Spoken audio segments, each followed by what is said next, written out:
been in this last 20 minutes. And remember, not too long ago he was in the attack. Michael Doyle to Nicholas English. Must get the by Tipperary.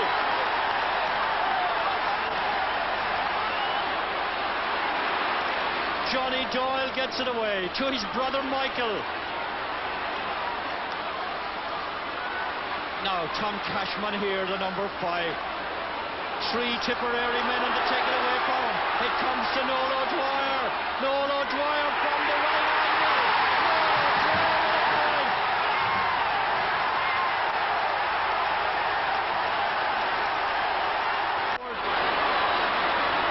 This is John Fenton. Pat Hartnett is in their power again. Pat Hartnett. And John McIntyre coming away with it. John Fenton. To Moss Mulcahy. Pat Hartnett is on his own. John Sheedy. Tony O'Sullivan. Tony O'Sullivan. And they're level again.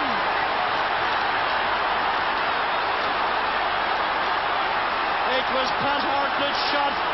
John Sheedy saved it. The rebound came to Tony O'Sullivan. 32 minutes and they're level. That's John Blake for Cork. John Fenton unmarked. And it swings away to the left. Pat Horgan just can't look at it. He was recalled for this game, but taken out a few minutes ago. Really, it has been the Munster final we all hoped it would be. And now will the finish level. If they do, the replay is on August the 5th. This is John Fenton. It's gone wide again. That's the second wide from the midfielder in the last minute.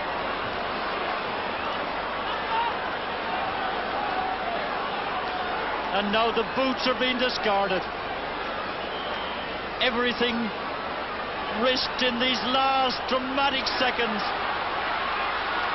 John Fenton again, blocked by John McIntyre. The pass from Philip Kennedy to McIntyre. Michael Doyle. Michael Doyle's got it in his hand. This is Dennis Mulcahy, and he comes away with it.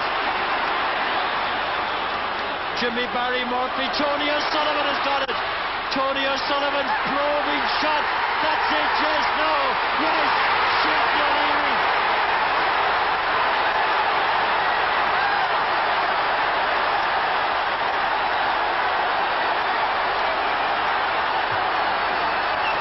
It was Dennis Mulcahy who cleared it way down the field. Tony O'Sullivan dropped it into the goal mouth. It came off the goalkeeper. And Sean O'Leary gets it. 1 minute to go. We seemed to lose our way for a lot of the second half, and Tip were gone ahead towards the end by 3 or by 4 points, as I recall, and I think a lot of people had left the ground, and I suppose still maybe a few Tip people hanging on to lift the cup after the game, and we got two lucky breaks from interceptions, I think, in the Tip forward line, and we got 2 goals and won the game by, you know, Tip got flat just for the last couple of minutes, and I think we scored 2 goals and 2 points in the last 2 minutes to turn a 4-point deficit into a 4-point victory. And it was a very strange finish, really, but I suppose it just goes to show that that it is never over, and it was a great game, talked about a lot always, and whether it was because it was centenary or whether it was because of what happened just at the finish, but I suppose we robbed Tip on the day, then the doubt about it, like, and it was as good a robbery as... Not really, no. I'd like to be able to do it again if I could. Shawnee called me 2 minutes into the game, and you talk about luck. He got a belt in the hand. He said to me, "What do you think?" And I said, "You've broken something there." And he said, "What can you do?" And I said, "There's nothing you can do about it, really." I said, "Keep going. Now, Where I was lucky is he didn't do a whole lot in the very end, but he was in the right place at the right time and popped in the goal. Michael Doyle was going through and probably should have got a score, but he elected to hand pass it, I think, to Dennis Mulcahy. Got the ball and cleared it down, and Cork got a goal, you know. Then the puck out, I think Shawnee, he was too slow coming back out, he was the first guy still first in. Some of the time I think the goalie hit it off his hurling, came out and Shawnee just flicked it in. Yes, the excitement is here, the crowd is here, in fact in Ireland. Winning the Centenary All-Ireland in 1984 was an added incentive for every hurling county. The incentive was even greater in Cork, where losing 2 finals in a row hadn't happened since 1905. There's a mental pressure there, you know, and the media can latch onto it, and you know, there's sort of a kind of a joke going around before the 2000 final was we were going for 3 in a row, but it was the kind of wrong kind of a 3 in a row, you know. So Cork had that pressure, and Cork had that thing to face up to coming into 84, and it's a massive testament to their resolve and their spirit and their ability, obviously, and their ability to soak up that kind of mental pressure on the day. Because I remember the 84 final below in Thurles, and again, you know, it wasn't a terrific day for playing. It was about character and guts, you know, and fighting, and they went out and you know, you could see in them, I suppose the same as ourselves in 2000, you could see in them that there's just no way it can be allowed to happen. And I asked one of the nuns below, and I said to them, who is the Reverend Mother in the Ursuline convent? They told me. I said, would she know hurling from a football? Indeed she would, she said to me. She's comes from a mad hurling family. I said, that's the only person I want. No, I don't care how holy she's or anything, but I mean she's. So I rang her up anyway, and I told her who I was, and she said, we'd be delighted to have you. Delighted. So I said, there's one condition now. You'll be delighted. So would I, but we have one condition. Not even a fly must get into that convent. Nobody, and I want no hangers on, I want no cars, I want nothing, absolutely. So we arrived, and this is gospel. There were big iron gates and 2 nuns standing beside them. The bus went in, I can still see it going in, and the 2 nuns whipped the gate together, and there wasn't anything went in. And to finish that story off, Jerry Gowan was chairman of the county board that time. I told the Reverend Mother, on the phone I had told her as well, I don't want anybody comes snooping or anything else. You know nothing about hurling, you're just a mad soccer player. But Derry came to the door, and Derry was very polite, and Derry said, he knocked at the door, and a nun came out, a young nun, and they were all primed well, and she said, sister, there wouldn't be a Cork team there, would there? No, there wouldn't, she said. And shut the door. I can still see a smallish little nun, a lovely person, a red cap on her, and she going around, and Jimmy Barry and all the lads looking at him, and like it was a lovely distortion from who they'd be marking today and so on. That never arose. And so the scene is set. Pascal Long, the referee, just standing alongside the centre field players as the Arcane band make the way off the field. Number 8 on the right, of course, is John Fenton, and number 8 on the left, out there is Tom Keneally, and in the back is Pat Hartnett on the right and Joachim Kelly on the left. That's the centre field line. Ready to go. And the referee just checking that it is time, and the game is on. And Cork are first to break away, but the breakaway broken up. Joachim Kelly way in towards the goal mouth. And Cornick Gordon right in with the ball, but out comes Ger Cunningham with a good clearance. Hustle down here. Joachim Kelly bringing the ball out over the sideline, and there is a line ball for Cork. Line ball for Cork about, 65 metres, less than 65 metres from their own goal, and it's to be taken by Dermot McCurtain. Dermot cuts it. No, that is Shawnee Leary with the ball now, trying to get in, and he's held. 3 to Cork, Shawnee Leary held. And the free will be taken by John Fenton. Let's see down on the right of your picture with the white helmet. Captain of the team, captain of Middleton.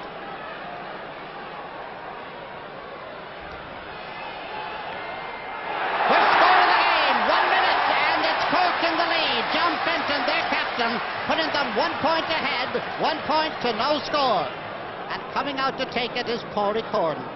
You know, if you put your fist out here from the commentary box, you can almost get a fistful of atmosphere. There's a real tension in this ground here today. And here's Pádraig, wide stance, puck the tie, doesn't go quite the way he wanted to, and Ger Cunningham gets his hands up to it, Shorty's clearance. This is Pat Carroll for Offaly, his puck is blocked down. This is Dennis Mulcahy. Joe Dooley is after him, hooks him, Mulcahy again getting his shot. Dooley back now to Pat Carroll. Carroll, a high ball, right across the goal line, across the bar and over the bar. The first score of the game for Offaly. The sides are level after, about 6 minutes of play. This is John Fenton for Cork. Pulled on by Tim Crowley.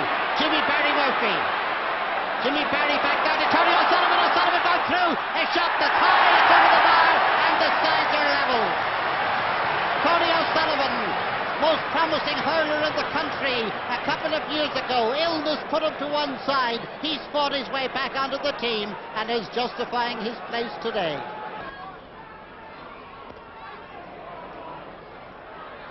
Declan Fogarty. Half blocked down there. John Fenton. The idea was good. This is Pat Carroll. Pat's high and it's over the bar. Another point for Offaly. Pat Carroll's second point of the game. And Offaly lead now by 6 points to 4. And that's the first time that there's been 2 points between the teams. Offaly stretching the lead from 1 to 2, taking a 2-point lead the first time in the game.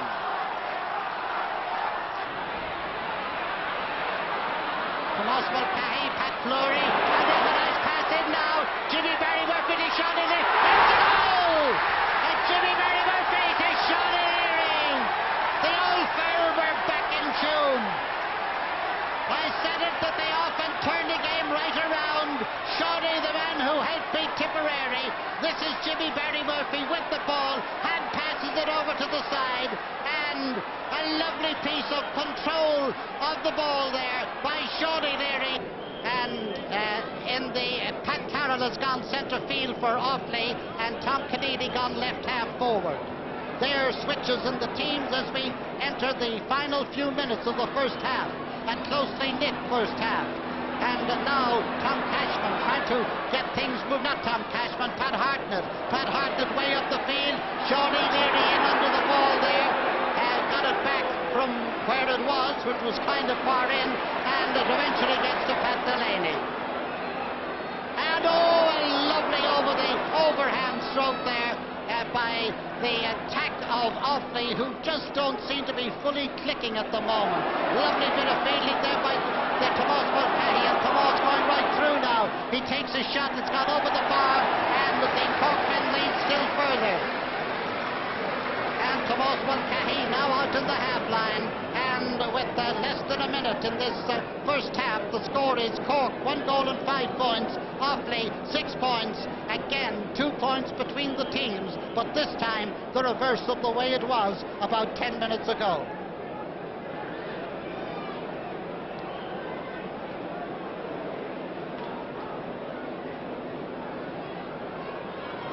Long puck out. Where, oh where has the ball gone, seems to be the question. Being quickly answered there by Joachim Kelly. Joachim being followed closely by Pat Hartnett. This is a dangerous ball. It's coming towards the goal mouth. And it's not a goal. It looks as if it must be a goal. Pádraig Corn got his stick to it. It dribbled to the goal. And I don't know what kind of a ghost kept it out. But out it stayed. This is Pat Delaney now for Offaly. Offaly putting in a last-ditch effort at the close of the first half. Brendan Birmingham in now to Mark Corrigan. Corrigan going through, and it's over the bar. Another point for Mark, his second of the game, and that makes the score Cork 1 goal and 5 points. Offaly 7 points. 8 points to 7. As we approach the half-time whistle, just 1 point between them. John Hodgins, Pat Delaney. Robbed there by Tim Crowley and Cole. Eugene Coughlin going out to cover it off. Ball blocked down by Tony O'Sullivan. This is Pat Fleury and this is Kevin Hennessy. Hennessy going right through. Back out now to Jimmy Barry Murphy. Jimmy along the ground. Goal! But no, wait now, the referee. Yes, it is a goal. Kevin Hennessy scored it. The referee was doing a signal to put it up. This is Kevin Hennessy getting it back to Jimmy Barry. Jimmy lets it slip out of his hand. Then chips it in. Damien Martin saves it there, and in goes Kevin Hennessy, taps it into the goal. Corner, this is Tom Connolly, and this is Joe Dooley. Joe Dooley trying to get up the field. His way blocked, and this is John Crowley. And Sean Leary going in, a shot, and it is another. No, it's not. It is. It's a goal by Sean Leary. King goal himself. What an amazing man, playing for the county since '72. He's got 2 goals and 1 point in today's game. That one almost saved by Damien Martin, who made a couple of efforts to get it out, but didn't quite succeed. And Shawnee knows it's going the right way. In he goes, taps it, and Damien makes an effort to save it. It seemed to hop almost on the line, but it had gone over. Tom Keneally. But in comes Tim Crowley, back to John Fenton, and up goes the flag again. John Fenton, his 5th of the point, the 5th point of the game, and the score now, Cork 3-12, 10 points for Offaly. They may have lost the last 2 All-Irelands. It looked as if they might have been heading for an unenviable record of losing 3 in a row. And they're playing their hearts out now. They are not going to let this one slip away as they lead by this 3-12 to 10 points. Tim Crowley, what a game he's been having. Kevin Hennessy trying to work his way through, showing he might get his place in the Cork football team. And a great shot, a great save. The ball coming back out now to Pat Fleury. And Pat Fleury out over the line, and in now goes Pat Kerwin. John Fenton. Ball held by Joe Hennessy, saved by Damien Martin. Got a shortish clearance out. Back come Cork again. And Tony O'Sullivan with all the dazzling ease that is his of the past. Pat Carroll. Tom Connolly. Tom Keneally going up with it now. Back to Pat Carroll. Pat over the bar. Another point. But not one that's going to make any great difference as to the destination of the Lee McCarthy Cup. This team beaten twice in 2 years and wondering if there was a hoodoo, and people saying there wasn't a heart. Well, there's Tim Crowley to prove his part of heart. Back to John Fenton, and John Fenton to prove his captain's part. His 2nd point of the game in play, his 6th of the game.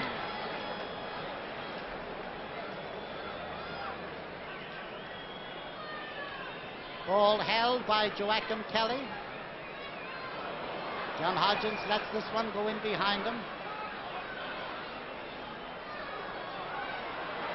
And as they go, Declan Fogarty going through, but is fouled, and now I'm sure Offaly will go for a goal here. It's not going to make any difference as to who's going to win, but it could change the respectability of the scoreboard. Paddy Kerwin, the taker. The Cork men lining in front of the goal in 2 lines. Here we go. Low. And it's a goal. It's a goal. A goal scored by Mark Corrigan. Mark Corrigan finishing it to the net as the ball bobbled around a bit. And the score now, Cork 3 goals and 14 points. Offaly 1 goal and 12, and about a minute left in the game. Here it is again. Paddy Kerwin, ball bobbling around in front of the goal, pulled on, and not even struck fully, but excellently into the right corner, and it is 3-14 to 1-12. And back come Cork again. John Fenton. Over the bar for John, another one for John, and that's 7 for John Fenton in this All-Ireland final. If they don't get off the field down there, the referee might decide to call the whole thing off. And what a turnabout that'd be if the score 3 goals and 3 goals and 16 points to 1 goal and 12. Referee has blown the whistle, and Cork are All-Ireland champions for 1984, centenary year. The 84 final was a funny final. It never was a kind of a dead day in Thurles, and the game never seemed to get off the ground, and Offaly had a lot of chances early on, and they had a good few goal chances looking back on it, and they didn't take them, and we got a couple of goals. We got 1 goal before half time, which just gave us maybe a 1 or 2 point lead, and the second half just seemed to take off, and a lot of points, and I think we were ahead maybe by 5 or 6 points, and then we got a second goal and a third goal, which put a big gap in it at one stage during the second half, and I think the game just filtered out. Things worked out very well for me on the day.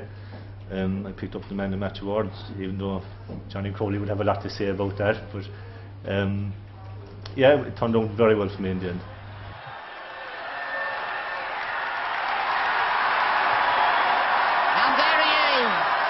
As could be, and rightly so. They've broken back.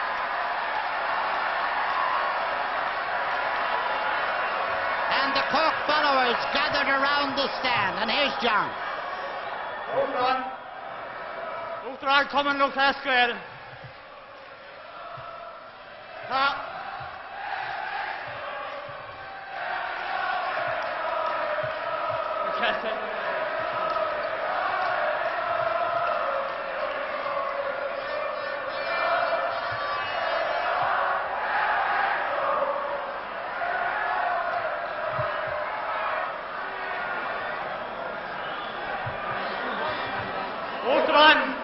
Ultran, come and look last well. I sat down on a bet and that shot. On top of Cork shot, I got a sun winter, August wearing cocky. And I said to John that we'd have mass tonight because I know to cut them in the morning. We won't, he said. They'll be all at mass, every one of them. And they read, Johnny Crowley read, Timmy read, and Shawnee Leary read.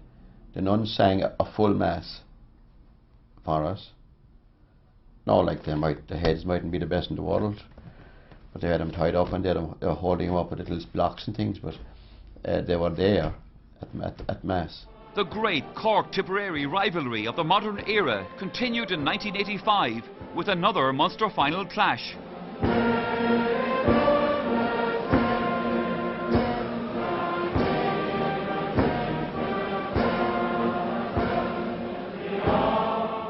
Was one to cherish in that period, and like on and off the field there was always great banter between the players, and kind of to today we'd all be great friends. But one instance I remember was 1985. Pat Fox had been playing cornerback and I was corner forward, and in the Munster final in Páirc Uí Chaoimh, and as I was standing for attention as the national anthem was being played, I just kind of a little look over my left shoulder to see Mr. Fox was coming right behind me with the hurling in his hand, and gave me a right little scalp across the backs of the legs, you know, and if he did, as soon as the national anthem was finished, I went back up into the corner after him and gave him a dose of his own medicine, and today we laugh about it, and that was all part and parcel of the rivalry that was there. I mean, there was nothing very, very dirty about it, but he was obviously letting me know that I was in for a tough afternoon, but I wasn't going to let him get away with it either, and certainly I maybe got the better of him on that day, and that's why maybe he was transferred from cornerback to corner forward after that.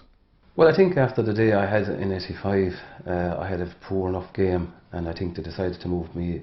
I think they just decided to try me in a different position, and they moved me up front and gave me a few trial games. Towards John Sheedy's goal, Jimmy Barry is under it, but so too over there Pat Fox. Not getting it away too far to Moss Mulcahy and Dennis Walsh in there.